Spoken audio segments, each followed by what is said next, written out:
Owasso Police are ready for any bad weather, they say, after seeing several drivers actually stranded Tuesday when there was only light snow on the ground. Yeah, Fox 23's John Acebas shares what police say concern them about these drivers. We try to get everybody into something that has better clearance or four-wheel drive, everybody that's on duty. Owasso Police Lieutenant Nick Boatman walked me through the department's garage to show me some of what officers will drive when the bad weather hits. So obviously you're talking about the clearance, which is not much greater than the Chargers, but it is a little bit better. He tells me about a third of their patrol cars are SUVs, mixed in with some pickups, all vehicles with a little bit of height to handle any amount of snow. Tonight's event's probably not going to warrant any of that because you're just talking a dusting or a small amount of snow.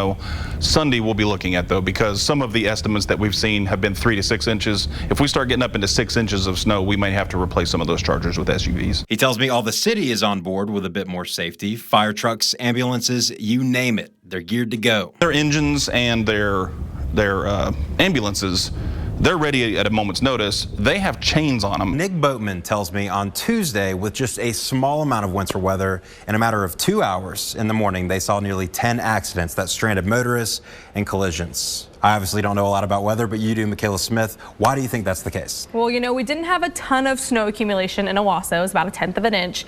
But the big factor was the north winds that were coming in, and they were rapidly cooling our bridges. So we have a cool little kind of example behind us that we can see. So when we're talking about bridges freezing, they're always going to freeze first. So you can see here, our bridge is about 37 degrees. Everything else is going to eventually start to cool down when you have cold air in place. But when you have winds out of the north that are very strong, it's going to cool down a lot faster. So John, if you want to step back just a little bit, you can see we have the road temperature right around 34, but obviously your bridge here again is getting a lot colder, a lot faster. Now you factor in, we had a little bit of rain first and then eventually transitioned over to snow, but just enough that it was slightly wet on the roadway, which means that started to freeze. So we call that flash freezing. So when the cars then started to drive, just like you see behind us, they lose control pretty easily.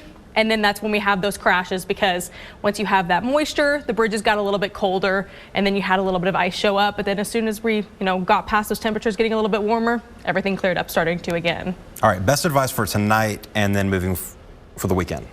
People for tomorrow morning, going to be kind of similar for the start of your Tuesday. Just either give yourself a little bit of extra time if it normally takes you 20, 30 minutes of work, maybe add on 15, 20 minutes leeway. If you can maybe wait to go in to work a little bit, have a little bit of a late start, stay at home, that would probably help. But especially for the case tomorrow, the sun is going to come out for the second half of your Friday. So maybe just delay your time going in a little bit. And then if we're talking about more snow once we get to Sunday, obviously the totals will change a little bit between now and then, but it's a Sunday, it's a weekend, so maybe just best to stay home for that. Got it. Boatman has some similar advice. Our message is if you don't have to be out in these events, please don't be, because you're at the mercy of the other drivers. Covering news that matters, I'm John Acebas, Fox 23 News.